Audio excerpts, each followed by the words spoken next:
আবু তালহা রাদিয়াল্লাহু তাআলা আনহু, সুলাইম রাদিয়াল্লাহু তাআলা আনহা ছিলেন সাহাবিয়াদের মধ্যে একজন ইমানদার ছিলেন। আবু তালহা ছিলেন আনসারদের মধ্যে সম্মানিত একজন ব্যক্তি। আবু তালহা সুলাইম রাদিয়াল্লাহু তাআলা আনহাকে বিয়ের প্রস্তাব দিলেন। বিয়ের প্রস্তাব দেওয়ার পরে সুলাইম রাদিয়াল্লাহু তাআলা আনহা বললেন, ও আবু তালহা, আপনি এমন একজন লোক, এমন একজন ব্যক্তি, আপনাকে প্রত্যাখ্যান করা যায় না। আপনি এমন একজন ব্যক্তি, আপনাকে প্রত্যাখ্যান করা যায় না। তবে আপনাকে প্রত্যাখ্যান করতেছি এই কারণে, আপনি একজন অমুসলিম। আবু তালহা তখন ইসলাম গ্রহণ করেন নাই। সুলাইম রাদিয়াল্লাহু তাআলা বললেন, যদি আপনি ইসলাম গ্রহণ করেন, যদি আপনি ইসলাম গ্রহণ করেন, আর ইসলাম গ্রহণের পরে আপনার সাথে বিবাহ আবদ্ধে বসতে পারি এবং ইসলাম গ্রহণ করবেন, ওই ইসলাম গ্রহণটাই হবে আপনার আমার মহরানা। জোরে বলেন সুবহানাল্লাহ। আপনি যদি ইসলাম গ্রহণ করেন আমাকে বিয়ে করার জন্য, তাহলে আপনি যে ইসলাম গ্রহণ করছেন ওই ইসলাম গ্রহণটা হবে আপনার আমার মহারানা। জোরে বলেন সুবহানাল্লাহ। আমাদের এখন মহারানা কেমন? 10 লাখ, 5 লাখ, 20 লাখ যদি না হয় আমরা মহারানা আদায় করি না। তার কারণ কি? আমাদের সর্বপ্রথম নিয়াতি গরমিল। কথা বলেন ঠিক কিনা? আমাদের নিয়াতি গরমিল। ইসলাম গ্রহণ করলেন আবু তালহা রাদিয়াল্লাহু তাআলা আনহু, ইসলাম গ্রহণ করলেন। ইসলাম গ্রহণ করার পরে বিবাহ হলো সুলাইম রাদিয়াল্লাহু তাআলা আনহার সাথে। বিবাহ হওয়ার পরে মহারানা হলো ইসলাম গ্রহণ। এরপরে বিবাহ হওয়ার পরে স্বামী স্ত্রীর মধ্যে দাম্পত্য জীবন চলতেছে, ভালো বাবন্ধনে ছিল, ভালো সুখ শান্তিতে বসবাস করে।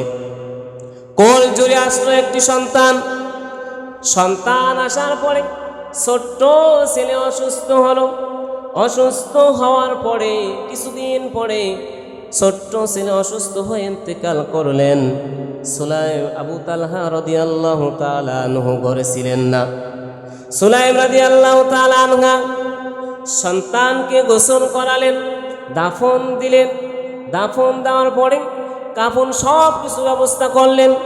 এর মধ্যে আবু তালহা রাদিয়াল্লাহু তাআলা আনহু ঘরের মধ্যে আসলেন। আসার পরে সুলাইম রাদিয়াল্লাহু তাআলা স্বামীর খিদমতে হাজির হয়ে গেলেন। জোরে বলুন সুবহানাল্লাহ। ও বিবিরা, স্ত্রীরা, কান দিয়ে শুনে নাও, স্বামী যদি বাহির থেকে আসে স্বামীর খিদমতে নিয়োজিত হয়ে যাবা। এখন বর্তমান সমাজে তো এটা নাই।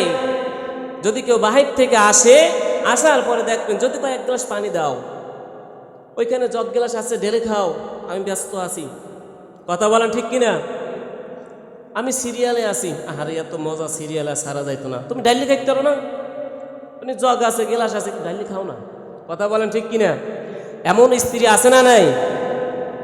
এই জন্য আল্লাহর পয়গম্বর বললেন, স্বামীরা যদি বাহির থেকে আসে সর্বপ্রথম তার খেদমতে নিয়োজিত হও, এক গ্লাস পানি দাও, শরীর থেকে শার্ট খোলো, গেঞ্জি খোলো, জামা খোলো, কোট খোলো, এরপরে পাটা ধোয়াই দাও, নিজের চুল দ্বারা হলেও পাওকে মুছাই দাও। জোরে বলুন সুবহানাল্লাহ। আবু তালহা রাদিয়াল্লাহু তাআলা আনহু ঘরের মধ্যে আসলেন। আসা মাত্রই সুলাইম রাদিয়াল্লাহু তাআলা আনহা খেদমতে নিয়োজিত হয়ে গেলেন। খাবারের ব্যবস্থা করলেন, পানি দিলেন, বিশ্রামের জায়গা দিলেন। বিশ্রাম আরাম আয়েশ করতেছেন দুইজনে মিলে। হঠাৎ করে সুলাইম রাদিয়াল্লাহু তাআলা আনহা স্বামীকে বলতেছেন, স্বামী যান, আপনাকে একটা কথা বলতে চাই। বলো কি কথা? ও স্বামী যান, আমাদের কাছে হোক কারো কাছে হোক, যদি কোনো আমানত রেখে যায় কিছু, আর ওই আমানত যদি সে আবার ফিরে চায়, তাহলে কি সেটা দেওয়া উচিত নয়? আবু তালহা রাদিয়াল্লাহু তাআলা আনহু বললেন, অবশ্যই উচিত। যদি কেউ আমানত রাখে আবার যদি আমানত ফিরে চায় তাহলে অবশ্যই দেওয়া উচিত। ও স্বামী যান, আল্লাহর পক্ষ থেকে আল্লাহ রাব্বুল আলামিন আমাদের কোল জুড়ে একটা সন্তান দিয়েছিলেন কিছুদিন আগে।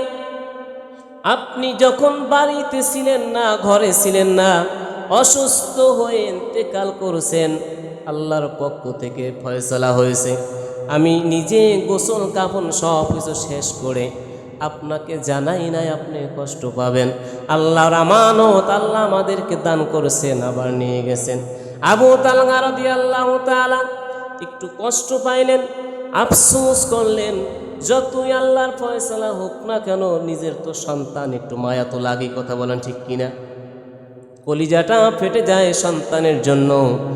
এই ঘটনাটা পয়গম্বর সাল্লাল্লাহু আলাইহি সাল্লাম শুনলেন, খবর পাইলেন।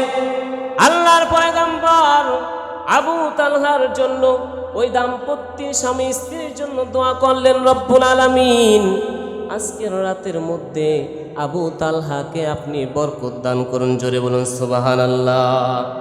কি করলেন?